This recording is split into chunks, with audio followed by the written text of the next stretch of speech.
Hi guys, it's me Mel. Today I'm going to be talking about how to identify a narcissist, specifically the covert narcissist. Because what a lot of people don't realize about covert narcissists is that they're often hidden. They're very quote unquote covert in their ways. I call them snakes in the grass because it's like, a snake is out there, and unless you're really careful and you're looking or you've been warned about it, you don't know that they're going to attack. That's exactly how a covert narcissist is. All right. So I know there's different types of narcissists. And the reason why I'm going to be focusing on the covert narcissist is because that is the one that I feel is the most dangerous. That's the one that attacks you out of nowhere. Okay? At least when you're dealing with the overt narcissist, you know where you stand. The overt and the malignant narcissist, you know where you stand from the beginning. You know where you stand from the door.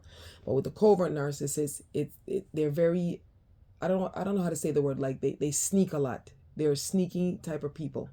All right? They don't just come out with it. They sneak around a lot with their attacks. All right, so let's just get into signs or ways that you can detect that you're dealing with a narcissist. And when I say narcissist, I'm specifically referring to the covert narcissist today. The first thing, when you're dealing with a covert narcissist and you're getting to know them, you're having conversation with them. And in getting to know them, I don't care if it's a romantic relationship, if it's just a regular friendship, or even a parent, or it could be a pastor, anybody. When talking or getting to know a covert narcissist, you can basically spot that they're a narcissist by seeing how they describe, the way they grew up. Okay. A lot of them feel entitled. A lot of them feel that they're special and that something, is owed to them. Based on the way they talked in their conversation and the things that they say, you could easily spot and tell that, okay, this is a person that feels that everybody's supposed to bow down to them and they're entitled to have a lot of things. That's exactly how covert narcissists are, right?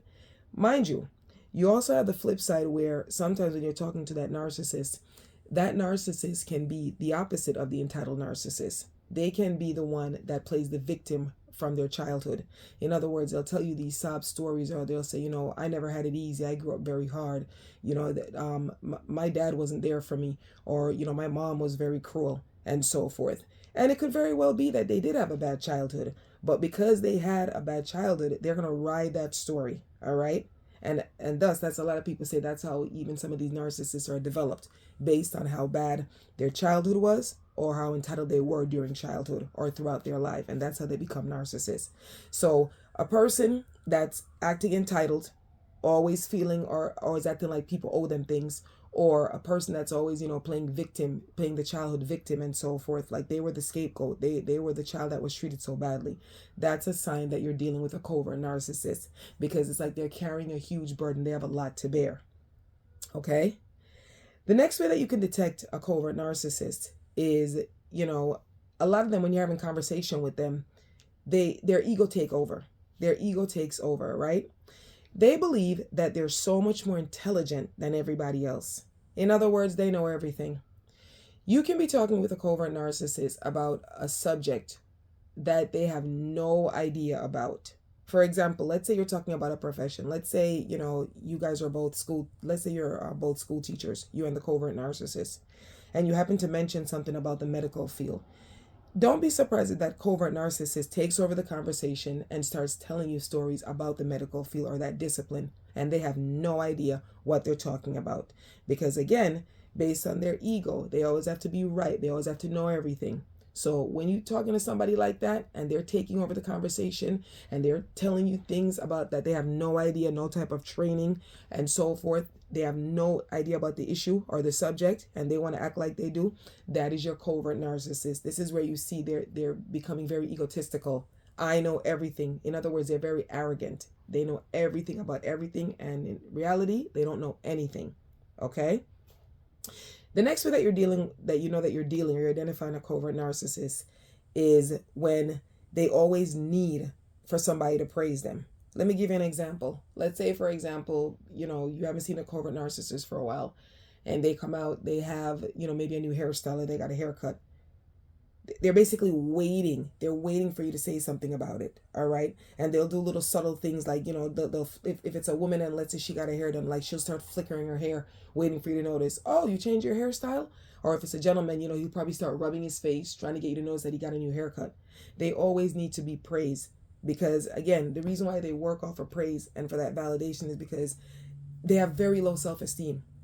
Narcissists overall have low self-esteem. This is the reason why they take so much jabs at people, because they feel so low about themselves. They think everybody else feels low about themselves. So somebody that's always looking for you to praise them or need you to validate them that way, ding, ding, ding, that's a covert narcissist right there.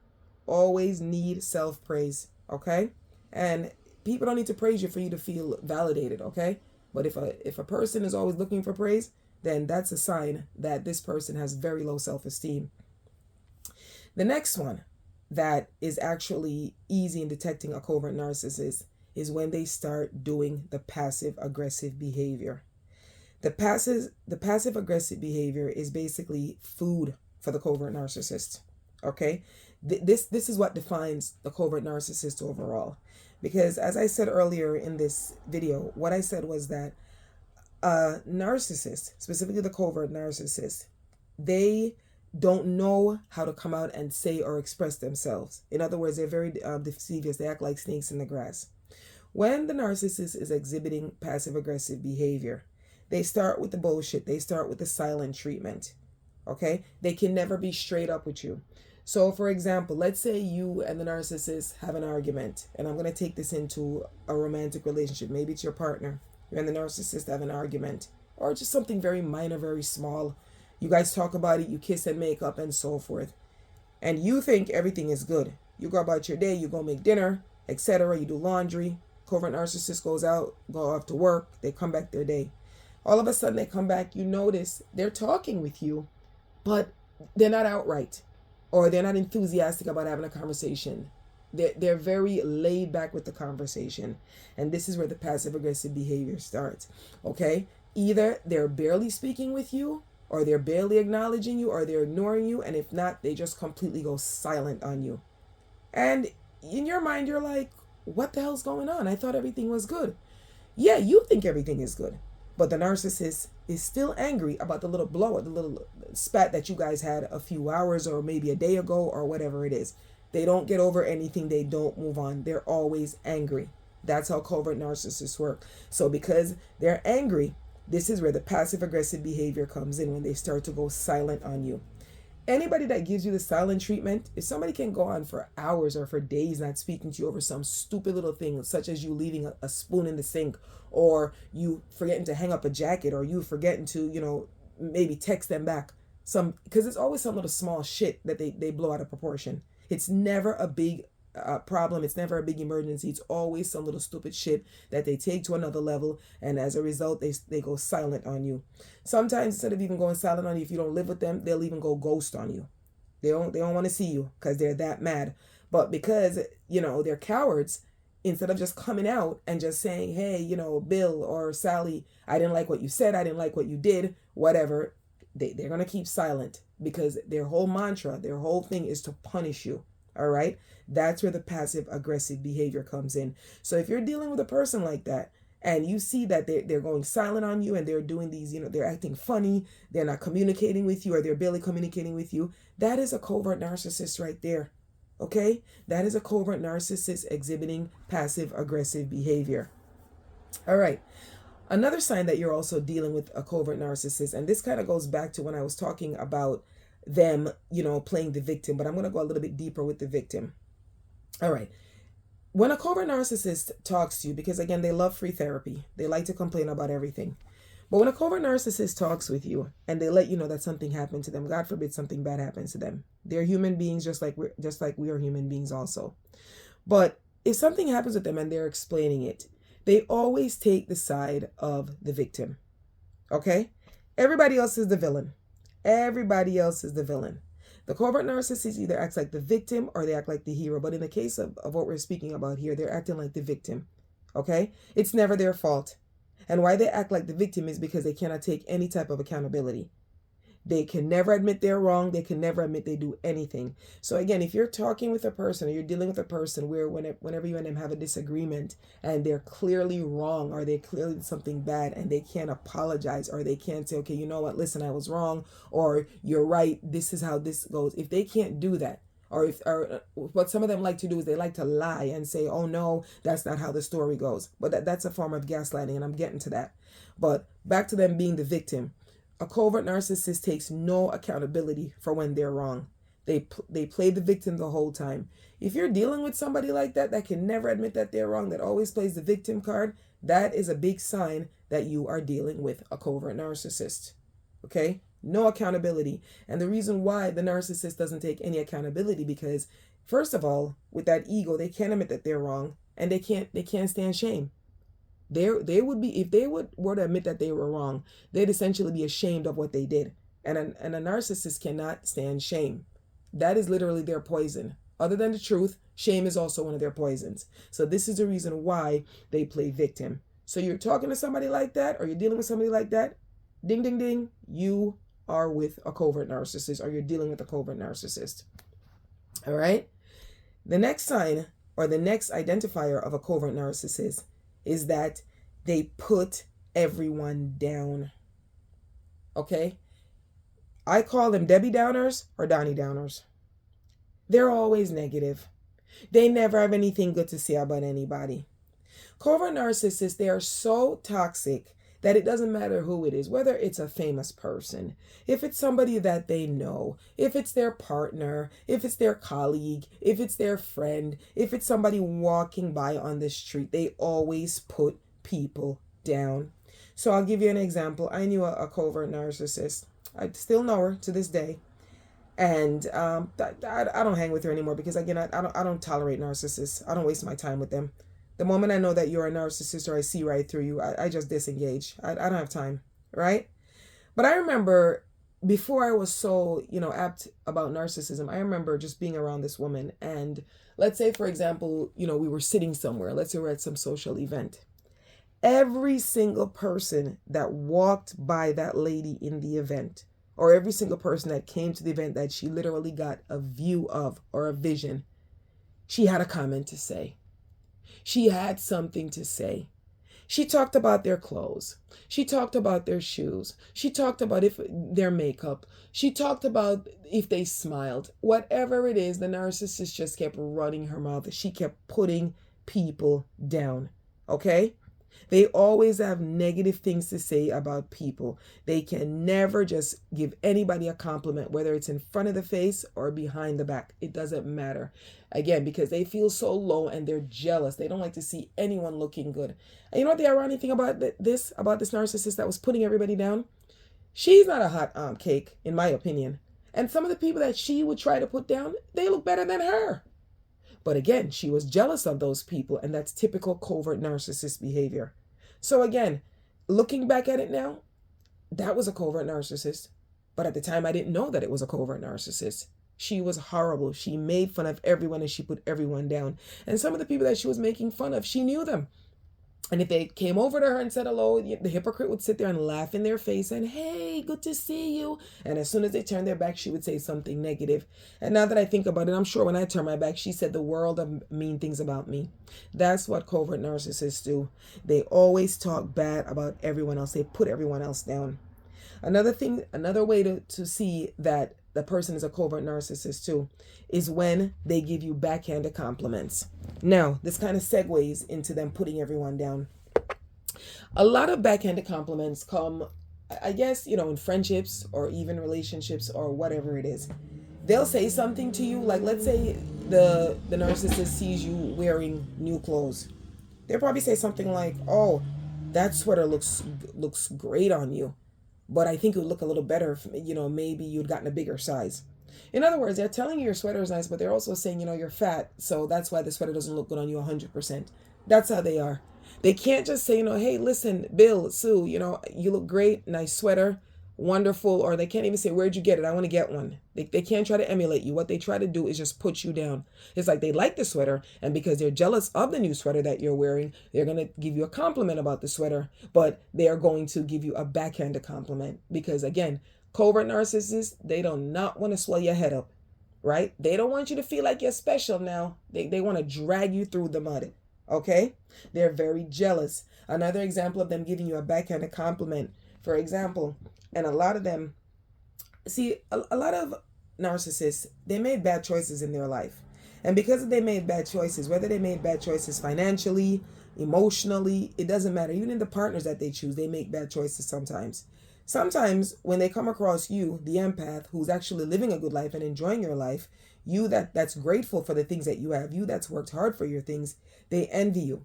A lot of time when they envy you, especially when they see you spending your money or enjoying the fruits of your labor. So for example, let's say, the narcissist sees that, you bought something new, or you took a vacation, or you just went and got you a little facial, whatever it is, anything where you spent your money on yourself, you're enjoying your money. You're going to hear the narcissist come with some little stupid backhanded compliment. Oh, I saw that you went on vacation last month, and, I wish I was free like you. Okay? I wish I was carefree like you to do those things. You're really enjoying your life. Again, another backhanded compliment. It's like they're envious, or they're jealous of the fact that you're able to take your vacation. They're jealous of the fact that you're able to spend your money. Now, I don't know who told these narcissists that they could not spend their money freely the way they want to. But again, based on the stupid decisions that they made in their life, their inability to, to take care of their finances or to take care of their lives the proper way, they're jealous of you that's sitting there actually doing the work. So that's another way. When you're talking to somebody, you always hear them putting people down, or they're giving backhanded compliments. You are dealing with a narcissist. You are dealing with a jealous, envious narcissist that just hates your light. Okay?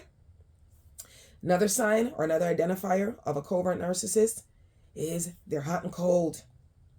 In other words, night and day. It's like Dr. Jekyll and Miss Hyde. You're dealing with two different people. One moment, they're very nice. Okay?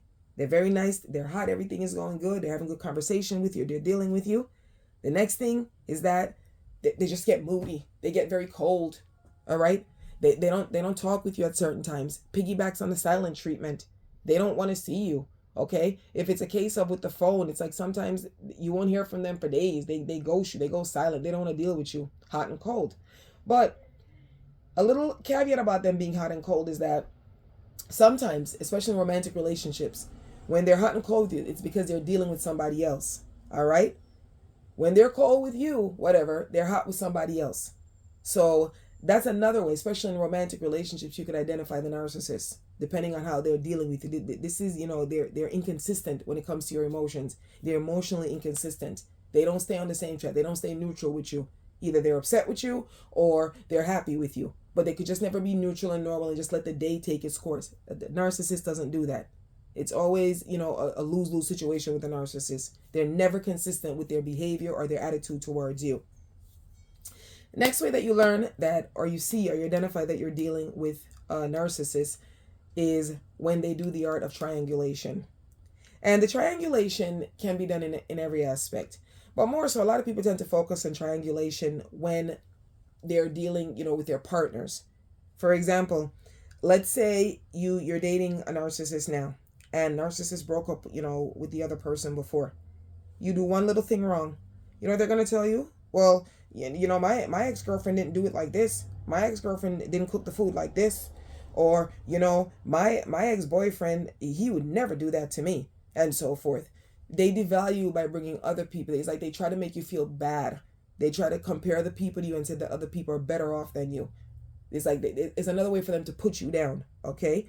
When they triangulate, they bring another person into the story. Remember, the triangle has three sides, right? Side one is you. Side two is the narcissist. And of course, the third side is the people that they try to bring in. Another place that you also see triangulation is within parent and children relationships. You might have a narcissistic parent that, that compares their kids. And if they're talking with you as one child, they might say, well, this child always does this, or this child did this when they were growing up. This child has a better job than you. This child does this better. They always try to make you feel down, or they try to make you feel bad by bringing other people into the story. If you are talking to somebody that is constantly triangulating you, or you see them triangulate other people, because one thing with narcissists, please just don't believe that they only do the fuck shit with you. They do the same nonsense, the same erratic, stupid behavior is everywhere. Okay? They work out of the same book all year round. They don't treat you a little bit different from the other person. It's the same exact way. All right. So whether it's the parent narcissist, whether it's the romantic partner narcissist, whether it's the friend narcissist, it doesn't matter. It's all the same thing. Triangulation is triangulation. Right. The next one for me is gaslighting. This one is such a big thing because when a narcissist gaslights you, they're just trying to make you feel like you're crazy. They are lying. They're lying to you. They're lying on you. They're acting like you lost a screw. In other words, they distort your reality. All right? They twist your words.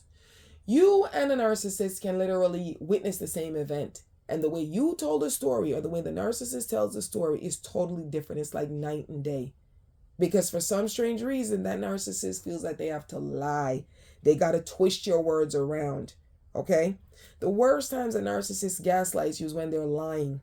Whether they're lying by omission or they're just straight up lying.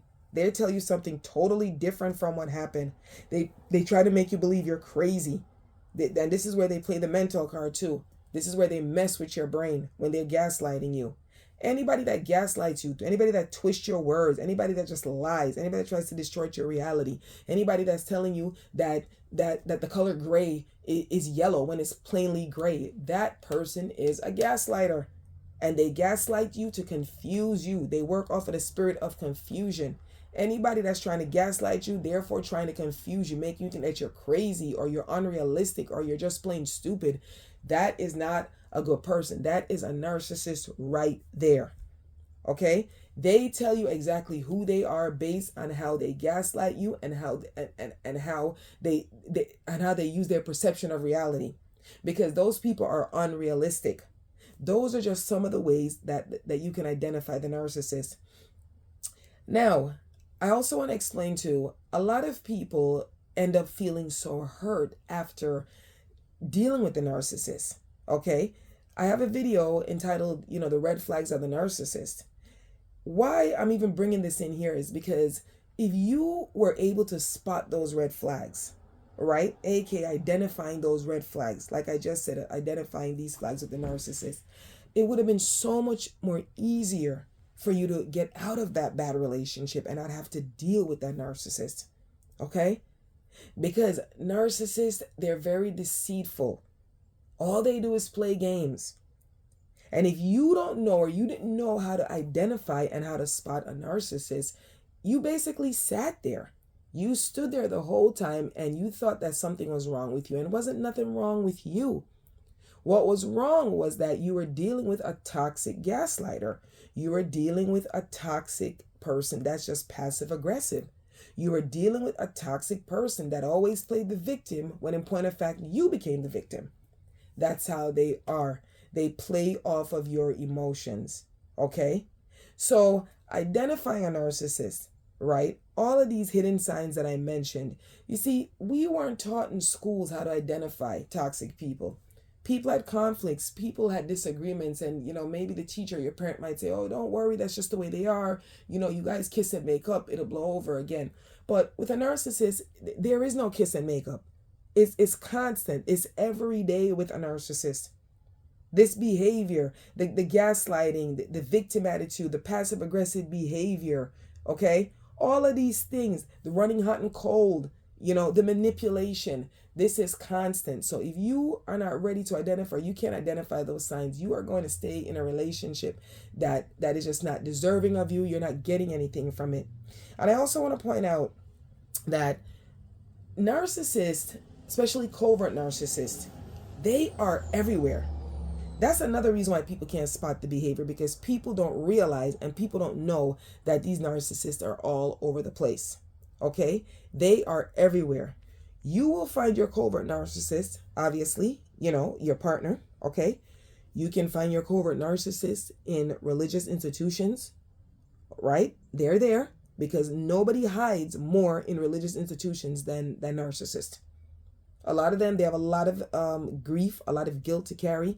And a lot of them in the end, when everybody has abandoned them or they realize how wicked they truly are, they tend to turn to religion. So a lot of them hide in religious institutions. But again, that's a different video. But I'm just bringing it in to let you know that, okay, it's not like they don't exist. Narcissists are everywhere. It's just pointing them out. Narcissists are also hiding. They're also where, you deal with professional aspects of your life. Okay. A lot of them hide, they hide in schools, they hide in offices. It doesn't matter. Okay. Being unempathetic, it doesn't matter what type of profession you are. If you're just unempathetic or you're just toxic, you're there. Just like you and I, empaths, it doesn't matter. They have jobs too. Okay? They do regular human things that you and I do, but the only difference with them, with you and I and them, is that they're wicked, they're evil. Their whole mantra, their whole life, their whole goal is to be deceitful and to be terrible towards people. So what you have to do is you have to be able to spot and recognize when you're dealing with them. And how do you spot and recognize? How do you deal with it when you spot and recognize a narcissist? First thing, you need to go with your gut.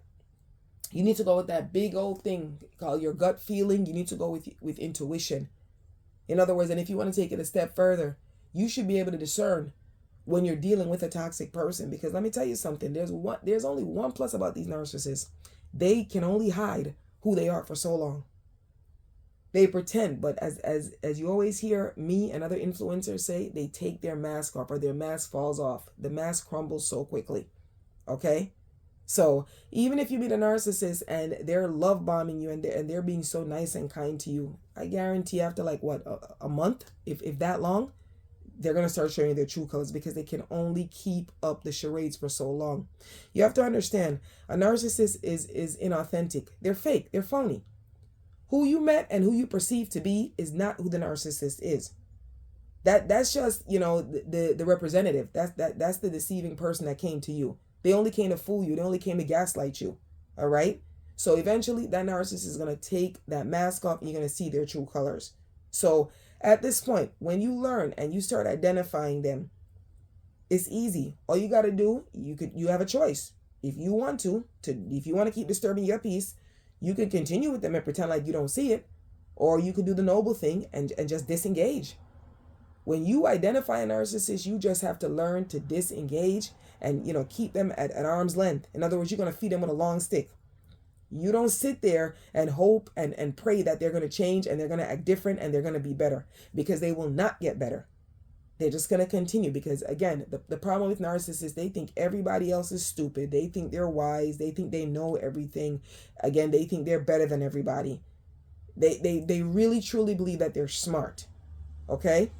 So you have a choice. When you identify a narcissist, preferably when you identify a covert narcissist, the snake in the grass, you need to make up your mind and decide, look, I'm going to keep them at arm's length or I'm going to disengage totally. I know there are some narcissists that we can't avoid, but for the ones that we can't avoid, we keep our distances also. And the reason why we keep our distances is because, you know what, let me tell you something. These people, they will disturb your peace. They will dim your light. They will just make you feel inadequate. Why would you want to be around a person or people, for that matter, that treat you like that and make you feel bad or make you feel inadequate? You don't need to deal with that. So I hope this helps you. Going forward, again, as I say, stick with your gut feeling. Now you know a few signs. All these signs, I think I mentioned 10 of them. I mentioned 10 signs or 10 ways that you are going to start, or you can start to identify a narcissist. Listen, the biggest thing is that you now have the education, which is the power against the narcissist. A lot of influencers will tell you, oh, this is the way you destroy the narcissist by this. We're not into destroying anything. The only thing that we are going to grow and we're going to nurture is the education of learning about narcissists. Once we know about those narcissists, there is nothing that they can do. All right? They can't hide anymore. There's nothing that they can do to destroy our confidence. There's nothing that they can do to destroy our self-worth. This is the healing journey. And a big part of the healing journey, a big part of staying away and learning what you're dealing with is being able to identify them. That's a big, big way. It's a big part of healing. Because think about it. If you knew how to spot them, or if you could have identified them before, you wouldn't be feeling the way you felt. You wouldn't be feeling down. You wouldn't be trying to heal right now. Because from the moment you was able to spot that narcissist, you would have disengaged right away. In other words, you would not have left your door open for that narcissist to come in and hurt you or to come in and treat you bad. We're not about that. We're not letting anybody disturb our peace. We're going to leave those narcissists alone and let them sit there, let them be angry, let them continue their charades and their nonsense in peace. We're not going to be a part of that. Okay? So with that said, people, please drop a comment. Let me know if you are now able to spot a narcissist. Let me know if this helps you. Let me know what signs have you come across when you spotted a narcissist. I mean, I can go on and on for days, but I'm at a point now in my life where the moment a narcissist opens their mouth, even the way they look at me, I could tell if this is a narcissist. I spot, I hear, and I see toxic immediately. And hopefully you're going to get to this level where you can easily discern and see and know when you're dealing with a toxic person. You're going to be able to identify exactly who you're dealing with. Have a wonderful, wonderful day, and I thank you for your time.